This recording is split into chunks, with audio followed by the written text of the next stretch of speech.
കഴിഞ്ഞ വ്യാഴാഴ്ച ഒരാൾ എയർപോർട്ടിൽ നിന്ന് യാത്ര ചെയ്യാൻ വേണ്ടി പറ്റാതെ തിരിച്ചു വന്നു. വിസയൊക്കെ ഉണ്ടായിരുന്നു, വിസ ക്യാൻസൽ ആയിട്ടൊന്നുമില്ല. ചെറിയ വിഷയമാണ്. ചില സമയത്ത് നമ്മൾ ചെറിയ വിഷയങ്ങളൊന്നും ശ്രദ്ധിച്ചില്ലെങ്കിൽ അത് എട്ടിന്റെ പണിയായി മാറും.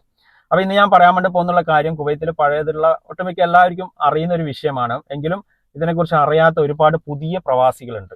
അവർക്ക് വേണ്ടിയിട്ടാണ്. നമ്മൾ ഈ പാസ്പോർട്ട് പുതുക്കി കഴിഞ്ഞെങ്കിൽ ചില ആൾക്കാരുടെ ധാരണ പാസ്പോർട്ട് പുതുക്കിയാൽ അത് ഓട്ടോമാറ്റിക് ആയിട്ട് നമ്മുടെ റെസിഡൻസിയിലേക്ക് അത് അപ്ഡേറ്റ് ആവും എന്നുള്ളൊരു ധാരണയുണ്ട്.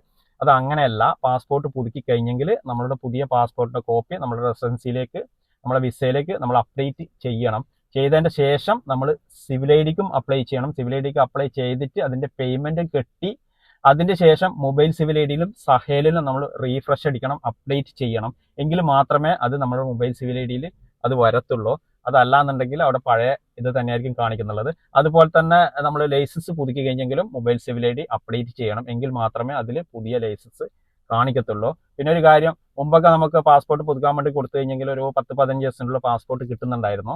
ഇപ്പോൾ അതിന് സമയം എടുക്കുന്നുണ്ട്, 1 മാസമൊക്കെ എടുക്കുന്നുണ്ട്. പാസ്പോർട്ടൊക്കെ പുതുക്കുന്ന ആൾക്കാർ അതിന്റെ സമയങ്ങളൊക്കെ വെച്ച് കറക്റ്റ് ആക്കിയിട്ട് വേണം പാസ്പോർട്ട് പുതുക്കാൻ വേണ്ടിയിട്ട് കൊടുക്കാൻ വേണ്ടിയിട്ട്. അപ്പോൾ സുഹൃത്തുക്കളെ, ഈ ഒരു ഇൻഫർമേഷൻ മറ്റുള്ളവർക്ക് ഉപകാരപ്പെടുമെന്ന് തോന്നുന്നുണ്ടെങ്കിൽ അവരിലേക്ക് ഷെയർ ചെയ്ത് എത്തിച്ചു കൊടുക്കും.